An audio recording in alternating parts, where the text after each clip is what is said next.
Good morning पर बच्चों, क्या हाल चाल। आशा करता हूँ आप लोग बहुत अच्छे होंगे। तो मेरे पास लोग पुनः पहुंच चुके हैं हम फिजिक्स के बहुत ही मोस्ट इंपॉर्टेंट टॉपिक के साथ। तो आज का हमारा टॉपिक है व्यतिकरण और विवर्तन में अंतर। क्या प्यार सुन लो, व्यतिकरण और विवर्तन में अंतर। इससे पहले हमने पढ़ाया हुआ है आप लोग को तरंगों के अध्यारोपण का सिद्धांत, कंपन तल, ध्रुवण तल, व्यतिकरण किसे कहते हैं, विवर्तन क्या होता है ना। इन सभी टॉपिक को हमने बहुत ही बेहतरीन तरीके से क्लियर किया हुआ है। अगर आप लोगों ने नहीं देखा तो वीडियो के डिस्क्रिप्शन बॉक्स में जाइए, वहां पर इन सभी का लिंक आप लोग को अवेलेबल मिलेगा, है ना। जहां से आप लोग प्रॉपर तरीके से पढ़ पाएंगे और आप लोग को भटकना नहीं पड़ेगा किसी भी प्रकार से। चलिए प्यारे स्कूलों, हम देखते हैं आज का अपना टॉपिक क्लियर करते हैं। तो व्यतिकरण और विवर्तन, अगर आप लोगों ने इन दोनों को नहीं पढ़ा है तो पढ़ लीजिए। पढ़ लेंगे तो अगर आप लोगों ने पढ़ा होगा तो बहुत ही प्रॉपर तरीके से इन दोनों का अंतर आप लोग क्लियर कर पाएंगे। चलिए देखते हैं वो कैसे। तो सबसे पहले व्यतिकरण और विवर्तन का तो अंतर जो होगा, तो पहला अंतर होता है मेरे प्यारे दोस्तों, क्या इनका डेफिनेशन क्या होता है, डेफिनेशन क्या होता है, डेफिनेशन। तो पहला जो अंतर होगा हमारा वो होगा परिभाषा। तो हम दोनों की परिभाषा पढ़ के बताते हैं आप लोगों को क्या होता है। तो व्यतिकरण क्या होता है मेरे प्यारे रसगुल्लो, कि जब दो कला, मतलब कि दो तरंगे, दो कला से तात्पर्य हो गए दो तरंगे, दो तरंगे या दो तरंगे को क्या बोलते हैं, कला संबंध। जब दो कला संबंध स्रोत से, ये स्रोत हो गया मतलब जहां से प्रकाश का स्रोत मिला, तरंगे एक साथ क्या करती, गति करती, ऐसे ऐसे करके, है ना, गति करती हैं। दो तरंगे, कितनी तरंगे, दो तरंगे, ऐसा ऐसा करके, ऐसा।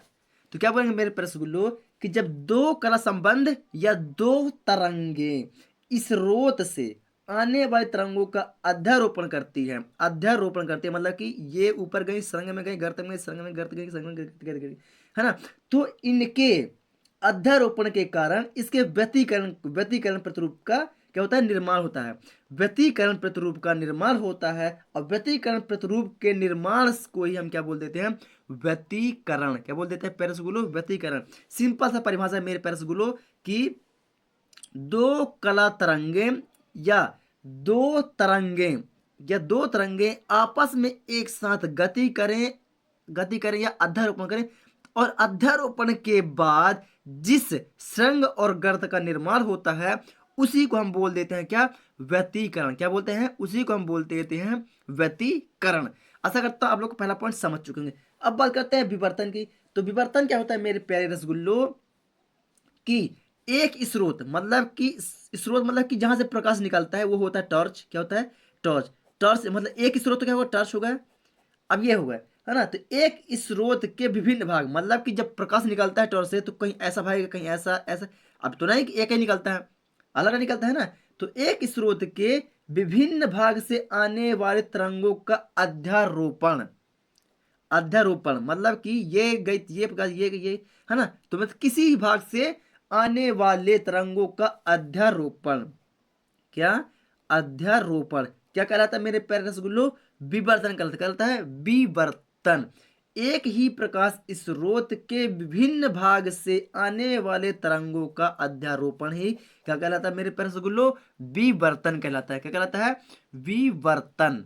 आशा करता हूं आप लोग पहला पॉइंट बहुत ही प्रॉपर तरीके से समझ चुके होंगे, है ना। अब बात करते हैं इसका दूसरा टॉपिक।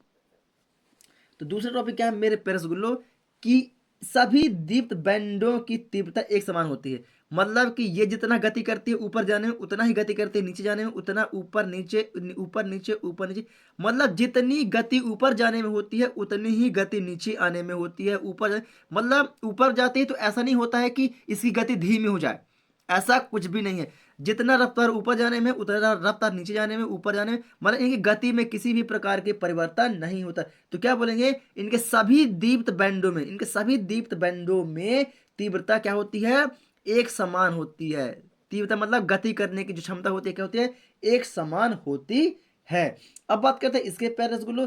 तो इसका केंद्रीय मतलब इसका बीच का जो केंद्र बिंदु होगा, तो इनका केंद्रीय उच्चष्टि की तीव्रता, मतलब बीच की जो तीव्रता उच्चष्टा होती है क्या होती है, अधिक होती है। जो यहां से निकलती है तो वो तो तीव्र तो निकली, ठीक है, लेकिन जब बीच में पहुंचती है इसके तो क्या होती है, जब उस उच्चष्टि क्या होती है, उसकी जो तीव्रता होती है वह अधिक हो जाती है। क्या होती है, अधिक। और शेष द्वितीयक उच्चष्टि, मतलब जो थोड़ा दूर पहुंचने के बाद, जो थोड़ा दूर प्रकाश दूर पहुंचा, तो दूर पहुंचने के बाद उसकी जो उच्चष्टि की जो तीव्रता होती है क्या होती है, वह घट जाती है। क्या होती है, प्रकाश की जो तीव्रता होती है घट जाती है ना। सिंपल सी बात है कि जो उसकी प्रथम में जो तीव्रता होगी, क्या जो प्रथम उसकी तीव्रता होगी वह अधिक होगी, जहां से प्रकाश निकलता है उस टाइम पर उसकी तीव्रता अधिक, और दूर जाने के बाद उसकी जो तीव्रता होगी क्या होती है, वह घट जाती है। तो प्रथम में जो उच्चष्टि क्या होती है, अधिक होती है, और द्वितीय में उच्चष्टि क्या होती है, कम होती है। समझ पा रहे हैं। प्रथम केंद्रीय उच्चश्री तीव्रता अधिक, द्वितीय उच्चश्री तीव्रता कम, है ना। अब बात करते हैं इसके तीसरा पॉइंट की। तीसरा पॉइंट क्या कहता है मेरे पैस बोलो, व्यतिकरण में फ्रिंजों की चौड़ाई प्राय एक समान होती है। ये व्यतिकरण है, फ्रिंजों की चौड़ाई, ये बीच से जो, अब बीच में कुछ तो मान होगा ना, ऐसा ऐसा, है ना। तो थोड़ा सा इसमें भले ही डिस्टर्ब दिख रहा है, जितनी इसकी ऊंचाई ऊपर होगी चौड़ाई, उतनी इसकी चौड़ाई इससे नीचे होगी। ये ऊपर नीचे इन सब की चौड़ाई क्या है, इन सभी की जो चौड़ाई होती है क्या होती है, इन सभी की जो चौड़ाई होती है क्या होती है मेरे प्यारे रसगुल्लो, एक समान होती है। जितना ऊपर चौड़ाई होगी उतना नीचे, ऊपर नीचे इन सभी फ्रिंजों की जो चौड़ाई होती है मेरे प्यारे रसगुल्लो क्या होती है, एक समान होती है। तो सभी फ्रिंजों की जो चौड़ाई होती है क्या होती है, एक समान होती है, एक समान होती है। समझ गए रहे। अब इसका बात करते हैं, तो अब इसकी क्या होता है मेरे प्यारे रसगुल्लो, तो इसे केंद्रीय उच्चष्टि की चौड़ाई द्वितीय उच्चष्टि की चौड़ाई इसके दुगने के बराबर होती है। स्वाभाविक सी बात है, जो इसका यहाँ पर जो चौड़ाई होती है, यहाँ पर चौड़ाई कम होती है, लेकिन जैसे जैसे प्रकाश दूर दूर बढ़ती है तो उसकी चौड़ाई क्या होती है, दुगने के बराबर हो जाती है। मतलब प्रथम में चौड़ाई कम, और दूर जाने के बाद इसकी चौड़ाई क्या होती है, बढ़ जाती है। तो इसके दुगने के क्या होती है, बराबर होती है। लेकिन क्या होती, जिस प्रकार प्रकाश गोलाकार में निकलती है उसी प्रकार प्रकाश यहाँ भी गोलाकार ही होती है, लेकिन प्रथम के दुगने के बराबर होती है। क्या होती है, प्रथम के दुगने के बराबर होती है, दुगने के बराबर होती है। क्या होती है, दुगने के बराबर होती है।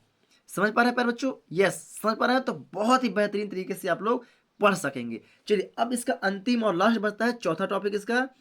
चलिए चौथा टॉपिक को हम क्लियर कर देते हैं कि न्यूनतम तीव्रता के बिंदु, क्या न्यूनतम तीव्रता के बिंदु, न्यूनतम तीव्रता के बिंदु